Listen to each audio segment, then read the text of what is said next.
really, gimmicks in pro wrestling have been there forever, and they're still there today, and they will continue forever. There will always be a place for them. Sometimes they're way more dominant, and sometimes they're like the only thing in pro wrestling. And then a lot of times it's like hard to find someone that is just doing the full gimmick. But that's what we're gonna do. We're gonna do top 5 gimmicks of all time, top 5 character wrestlers of all time, and the people that have done it the best. Yeah, man, I'm super excited about this. And Jesse, I want to start with you, man. Let's start at your number 5. What's your number 5 best gimmick of all time? I'm just glad that we defined this the same way. I was kind of scared that we weren't going to define it the same way because we really only said top 5 gimmicks, but it is the same way. My number 5 is a cat called Raven. Ooh, good one. If you look at Johnny Polo, Scotty Polo, blah, blah, blah, whatever, he had such a fucking big deal career in WWE, WWF at the time. Best friends with Shane McMahon, asked to fucking do talent, so on and so forth. Worked for all of these companies under all of these other things, but did not really find his song until he found Raven. And yes, it fell off after ECW, but it was a fucking great gimmick. It absolutely was. Yeah. No, I agree.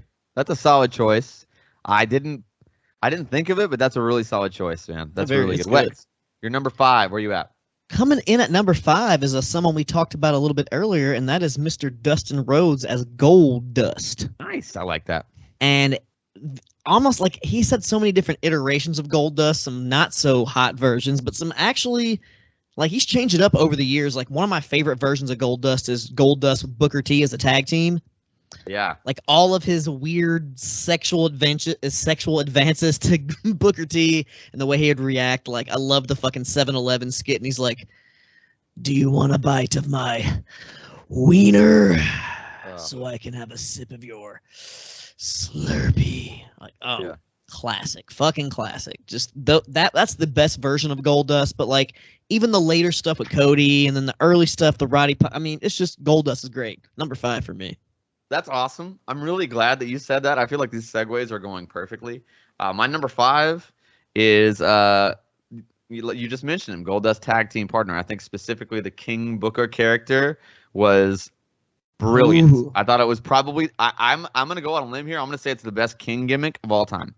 Because and people are gonna be like, oh, like Jerry Lawler. It's like, yeah, but that's what I mean. Like Jerry Lawler like wore a crown, but it was really like that was more like ring attire. Like it was like it's almost like Bret the Hitman Hart. Like yeah, the Hitman had all this get up and stuff, really, but he wasn't a real sniper. You know what I mean? He wasn't like it wasn't like Jerry the King Lawler was doing like frou like majesty type things. Like he was just Jerry Lawler. The King was a monarch. Put his pinky up like that either.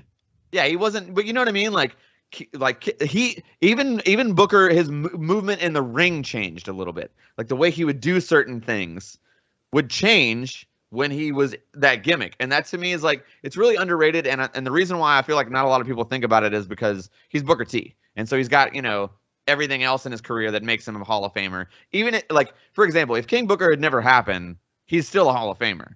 Absolutely. 5-time WCW champion. But adding King Booker in there makes like to me it's like that showed a side of Booker T that you're never like he fully went in on a character and he was that character perfectly, and that's why it's right there at number 5 on my list. King Booker. Jesse, number 4. So my number 4 actually originally was going to be Wexley's number 5, but I chose an alternate. So I do agree with you. However, my alternate, I'm going to say Broken Matt Hardy. Ooh, that's a good one. Love it. And it's only because at that point in time, Matt's career was done. Like, done. Nobody, Yep.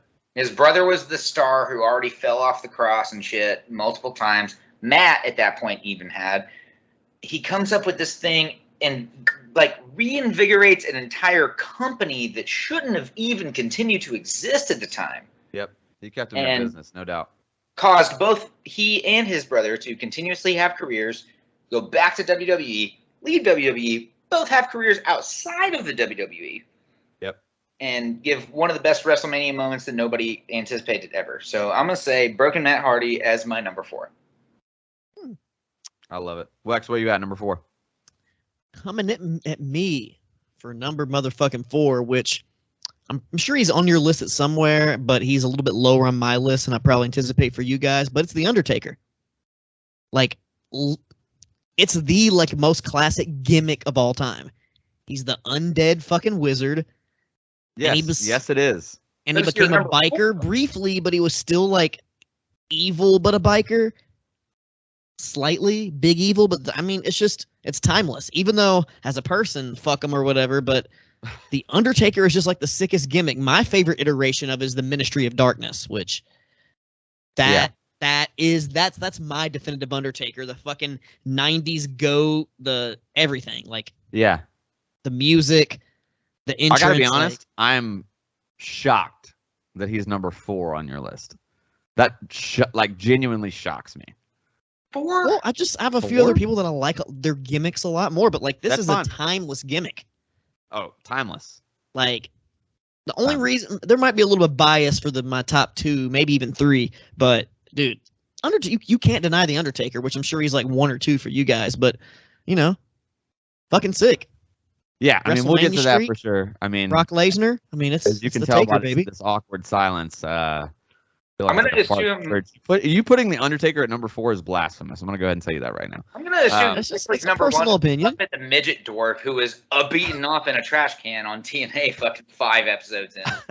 I've beaten off in a trash can. What was his name? Puppet.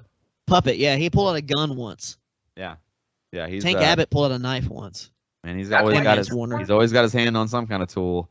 My number 4 here is the other brother of destruction, a man that was floundering for a long time. I think Kane is the number 4 gimmick of all time. The story, his intro going straight on top, and to be honest, he's had a mid card run, but he's never been lower than the mid card. I mean, even when he's part time, he's never been lower than the mid card, and it's because of the gimmick. I'm not saying he's not a good wrestler. He's not a great wrestler. He's a good wrestler, and he's a big guy. But the gimmick is why he has legs, and there's so many memorable moments from the gimmick. Even the comedy stuff with Team Hell No was great. Setting JR on fire, that's classic. Yeah, I mean, I mean, he's done. I mean, sheesh, the Katie Vick angle. I mean, that's not even him, but it is. But God, it's so good.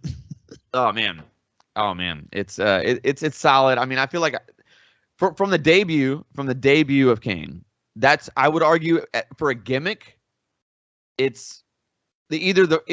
would say it's the best possible way to debut a character gimmick wrestler. The best way. I think that's the best debut of a character of all time. The best one of all time. The Bad Blood match that was amazing up until that. And it didn't take anything away from the finish. I thought it was perfectly done. It was the best way to end that match. Classic. Great match. And I mean, when you start your career off that way, it's nothing but up. I mean, and the pyro, the whole aesthetic. I mean, especially that original Kane gear too. I mean, it's just undeniable. The way they ramped it up with Paul Bearer for months, not weeks, months before it happened. Just so well done. Very well done. Kane is my number 4. Let's get into our Olympic medals here. With taking home the bronze from Mr. Jesse Baker. Who's your number 3 best gimmick of all time? Gonna have to give the number 3 to the Dudley Boys. Okay. It's a completely initially group of people that specifically ECW, right? On into everything else. I mean, the thing is, you gotta take the start on into the finish. Yeah, and fair. To be honest, they didn't know each other. They got put together. That was a Paul Heyman thing, and you wind up with a whole lot of people in the same group, and all of a sudden it works, and you find 2 people accidentally out of that who wind up being the most decorated tag team champions out of any company that's ever existed. Yeah. You got to give it to them. Yeah. And it is a fucking gimmick. They had no idea. Yeah. Oh, yeah. Yeah, I mean, I can't argue with that. I didn't think about a tag team, and that's on me. There's no rules against that. I just didn't think about that, but that's solid. I would argue that, but I took it off. I would argue that I don't know if they were still gimmick character heavy by the time they were like Team 3D, but maybe as the Dudley Boys, yes, I could say that. Yeah. Well, they started that way. Like the Rockers weren't a fucking gimmick, and Rock and Roll Express weren't a fucking gimmick when they started, but they had year-long career. The Hardys weren't a fucking gimmick when they started. They're not a gimmick at all. Yeah. I don't think any of those teams that you just named are gimmicks. I think they were just they were who they were. It was just a product of their time. Like they were just tried to be. They literally all three of those teams were rockers in different eras. Like early 80s, early 90s, 2000s. Like they're all rockers. Like you can disqualify it. It's totally fine. Mankind. That'll be my third. No, don't do that. No, dude, don't do that. I like the Dudleys. That's good. I'm saying, like, here's the thing: the Dudleys weren't. You look at Bubba Ray as Mongo Vile. You look at Devon. You look at that whole thing. That's a fucking gimmick. They didn't know each other. They they got accidentally. They played rednecks, and he was from New York, so yeah.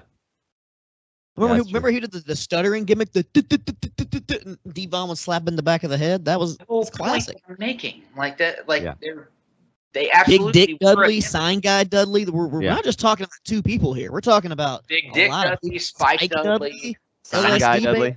Yeah. Daddy Dudley, who used to be a touring territorial wrestler who ran around all the territories, and that's how Bubba Ray and Devon wound up, you know. I love it. It's a great backstory. It's a fucking gimmick. It's on me. That's what I'm saying. Like, same daddies, different mothers. You know how it goes. That's a good one. That's a good one. So, Wex, your bronze, where you at? My bronze, that's why I told Jesse not to take it, but my bronze is Mankind. I think the most complex out of the three faces of Foley. Like, the other two are gimmicks for sure, but Mankind is just the different versions, the iterations of him. Like, he's the first wrestler I ever knew that had an entrance and an exit song. And the way he played it was so good. And then when he reinvented himself, like going from like the weird disturbed person just to like the I'm going to put my body on the line, car crash, I don't give a fuck. Like literally his theme song changed to a car crash whenever he made that transition. And every iteration of Mankind, whether it's the weird disturbed guy, whether it's the lovable, fun Mick Foley version of it, like his shit with The Rock, just Mankind, the best version of the three faces of Foley. And it's a fucking Vince McMahon creation. Got to give it to him. Agreed. And my number 3 is a guy that I think helped make Mankind, and Mankind helped make him. And he is now currently running creative at WWE, and it's Hunter Hearst Helmsley, a.k.a. Triple H. The evolution of that character. Dude, okay. If you're going to say that the Dudleys, and it's all the same gimmick, when by the time they're in WWF, they're just two wrestlers. Like, they're not continuing that same gimmick. It's the same thing with Triple H. He was a Connecticut blue blood. If we're not smart marks and you just watch it as a character, he has arguably one of the best evolutions of a character of all time. He literally goes from Connecticut blue blood, gets shit on in this corporate thing. WCW version where he was like English to blue blood. Well, yeah, but I mean, I'm just talking about just Hunter Hearst Helmsley. Oh, okay. Into Triple H with DX, into the game, into corporate authority like Triple H, into or rather into like evolution. Then I think there's no argument there to me that like that's the best one of the best gimmicks of all time. I mean, let me rephrase this then. If you don't believe that that's gimmick enough, would he have gotten there without the original Hunter Hearst Helmsley character? He didn't invent it, apparently. I don't think so. I don't think he would have gotten there without it. I don't think so. I think once he started using My Time as a theme song is like when he was like became the man. Yeah. Or more like just wrestler and less gimmick. Yeah, once he quit wearing the fucking, jacket, like the fancy guy jacket. The fancy guy jacket. Yeah, but he got hired in based on wearing the fancy guy jacket. He did the exact same fucking gimmick that happened in WCW. They just fucking had it there. And he went from having a real bad accent doing the same thing to going somewhere else. I would say those gimmicks were the worst. They found a guy that happened to work through a fucking terrible gimmick. Sure. Oh, I disagree. I love the Hunter Hearst Helmsley character. I think it's a great gimmick. I think it worked. I think it's better on him than it was on Regal. And honestly, I think Regal was better as like the actual villain. And I see. I can understand what you're saying, but my opinion is Hunter Hearst Helmsley is the number 3 greatest character of all time. We agree to disagree. What is your silver medal then, Jesse? Super fair. My silver is Taker. Your silver is Taker. Oh, your silver. Okay, I knew you also was gonna be high for Taker. My silver's Taker. There's no need to have to talk about Taker. Yeah. I mean, it's obviously it may be a little impacted by recent years. Don't get me wrong, but the overall, I get why it should be number one, but I don't know what he contributed to the business outside of just being Vince's numero uno and like being the guy that never left, being the guy that stayed. But he did so fucking much staying in that character and doing all those things. Yeah. So that's my number two. I mean, it's gimmick.com. It's a Vince creation. Yeah. He took to it and reinvented it over and over and over again in such a way that no one else could. Yeah, I agree. More on that later. Wex, what's your number two?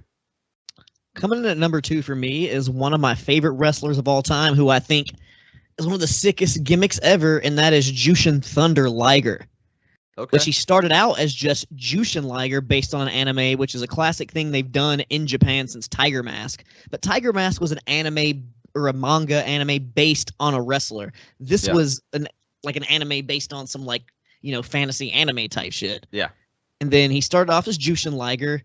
Not started off, but when they eventually gave him that gimmick after he came back from his Mexico excursion. And then in the anime, when he powered up to Jushin Thunder Liger, the version we know today, he turned to that version. And even if you know his history, when he has really gnarly, hard matches, when he wants to go crazy, against the Great Muta, rips off his mask and becomes Kenshin Liger. And I just think it's super cool, the evolution over the years. And he's the innovator of the modern style of pro wrestling we know today. And the fact that he carried that whole anime thing years, and it's just fucking sick. I think it's just such a sick gimmick, especially when he goes into Kenshin Liger it's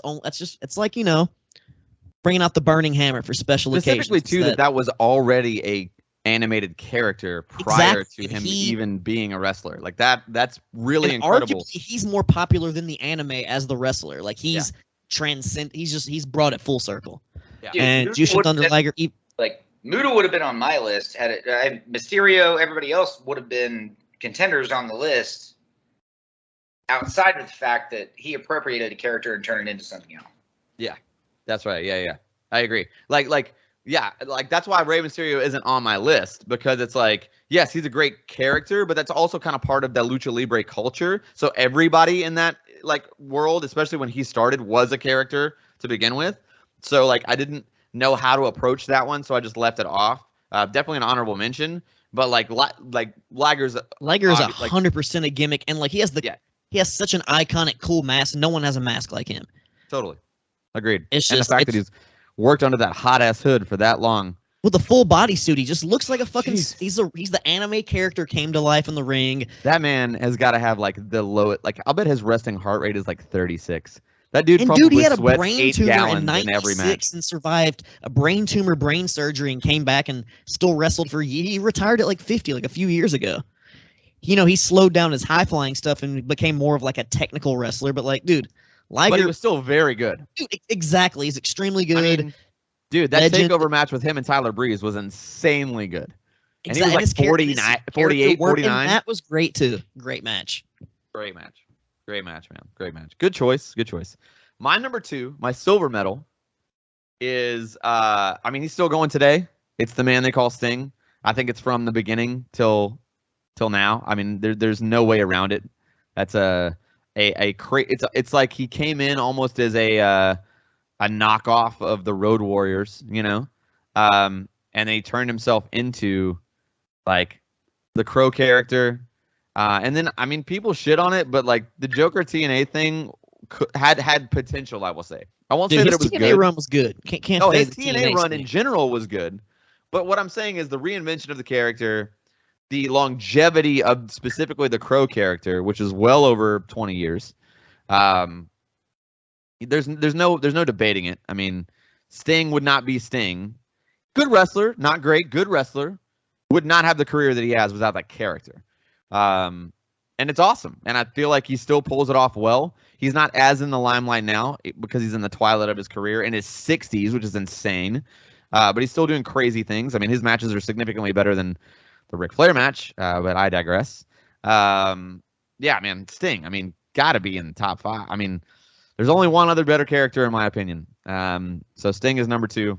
Let's get into the gold medals here, boys. The number 1 overalls here. Jesse, your number 1 gimmick of all time. Y'all are gonna hate this shit. There's a reason for it though. It is. Excuse me. I gotta clear my throat. JEFF JARRETT Jeff Jarrett. To me, you're trolling. No, I'm not. To be honest, I'm really not. Here's why. This motherfucker came from a 3rd-generation family that had been promoting wrestling from the 40s and wasn't going to do shit. Wound up getting signed, got a gimmick. How many times did this guy get fired or walked away? Several times. Where does he work now? The same fucking person that fired him. And we're talking about shit like Ric Flair's last match. We're talking about podcasts. We're talking about the only person that had the balls to start a promotion during the whole fucking invasion storyline bullshit that happened. It never would have happened if he had not gotten that fucking country gimmick. It never would have happened. If he came in as just himself, never would have happened. But the gimmick was shit. I mean, you say the gimmick was shit, but how many the gimmick years? was shit.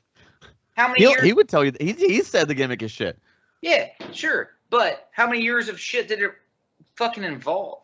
Like, He did hold on to that guitar for a long time. how many other people that you love, that you got to see in other promotions happened strictly because he had that gimmick? Maybe the gimmick was shit. However, he hired a whole bunch of people into TNA, into NWA, into all that But shit. it's top 5 gimmicks. Yeah, I kind of agree. I mean, he did hang on to the guitar thing for a while and kind of use that and kind of transition. Like, I'm it, not but, arguing that like he had an amazing the Double career. J because gimmick is not a top, not number 1.